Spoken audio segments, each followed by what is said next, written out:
Salutare, dragi prieteni! În această săptămână avem parte în continuare de influența pozitivă a planetei Venus, dar și de cea negativă a lui Mercur, planetă care, din fericire, încetează parcursul retrograd. La aceste tranzite majore se adaugă influența malefică și războinică a planetei Marte, care ne va afecta energia și voința la nivel individual până la începutul lunii iunie.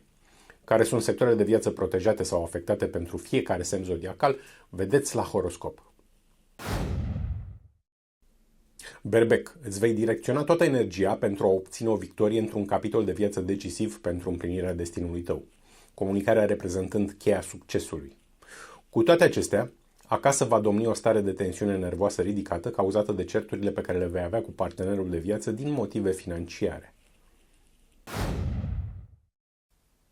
Taur, veniturile tale vor înregistra o creștere, vor fi rezultate ale activităților pe care le faci din plăcere, iar fondurile vor proveni de la persoane care îți apreciază activitatea.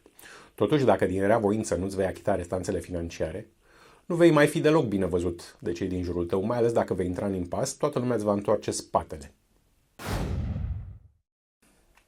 Gemeni, vei progresa în plan profesional și câștigurile tale vor spori, dar atenție, va trebui să renunți la tot și să ajuți pe cineva din jurul tău să evolueze în viață sau să iasă dintr-o situație dificilă, deoarece de fapt treci printr-un test al destinului. Pe de altă parte, conflictele cu un alt membru al familiei sau cele de la locul de muncă îți vor afecta starea de sănătate. Totul de supărare. Rac, vei avea energie pentru a rezolva de unul singur o problemă în cadrul căminului familial, dar va exista și susținere materială din partea altor persoane din afara casei pentru acest obiectiv. În altă ordine de idei, dacă vei avea unele dialoguri nervoase cu persoane de care ai de fapt nevoie, vei declanșa conjuncturi malefice de viață, de natură karmică. Leu, vei primi informații importante care te vor ajuta să obții un succes notabil într-un domeniu esențial pentru împlinirea destinului tău. Trebuie doar să menții deschise toate canalele de comunicare.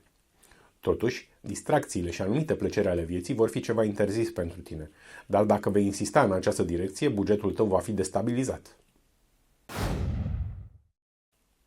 Fecioară, prin participarea ta la evenimente care te destind și te relaxează, și cu ajutorul nemijlocit al partenerului de cuplu, starea ta de sănătate va reveni la parametrii normali. În altă ordine de idei, dacă vei avea o atitudine conflictuală la locul de muncă, vei atrage energii negative în plan financiar și vor apărea probleme în buget. Balanță. Faptul că toată lumea te apreciază și te simpatizează îl va face pe partenerul tău să fie mai aproape de tine. Dar și faptul că ești comunicativ cu acesta contează foarte mult pentru relație. În altă dimensiune astrală, distracțiile peste măsură sau anumite plăceri ale vieții îți vor destabiliza destul de serios bugetul.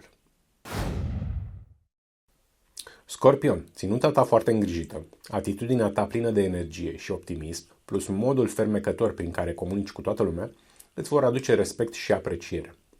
Totuși, un eșec într-un alt domeniu, provocat indirect de un membru al familiei, te va aduce în situația de a te răzbuna și de a face rău nemotivat cuiva din jurul tău. Faptă care îți va veni la plată cândva în viitor.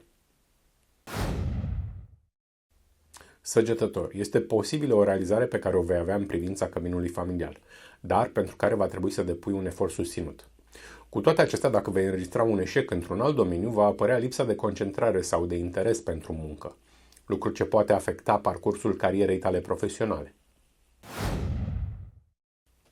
Capricorn, câștigurile materiale obținute din munca ta vor înregistra un salt substanțial, acest lucru fiind de fapt o răsplată pentru anumite fapte bune din trecutul tău. Totuși, dacă te vor preocupa distracțiile sau anumite plăceri ale vieții, asta mai mult decât munca, tovarășul tău de viață se va depărta de tine și relația se va răci. Vărsător, vei reuși să te bucuri de lucruri care îți fac plăcere și care te pasionează. Chiar poți merge într-o excursie sau la o petrecere. Totul devine posibil datorită unui progres profesional însoțit de câștiguri materiale. Dincolo de asta, vei primi o veste negativă și va fi vorba de fapt despre o plată pentru anumite fapte rele din trecutul tău. Sau poți pierde acte, carduri sau telefonul. Pești.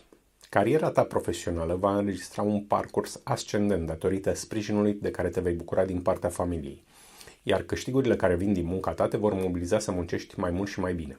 Pe de altă parte, vei înregistra o nereușită într-un alt sector de viață.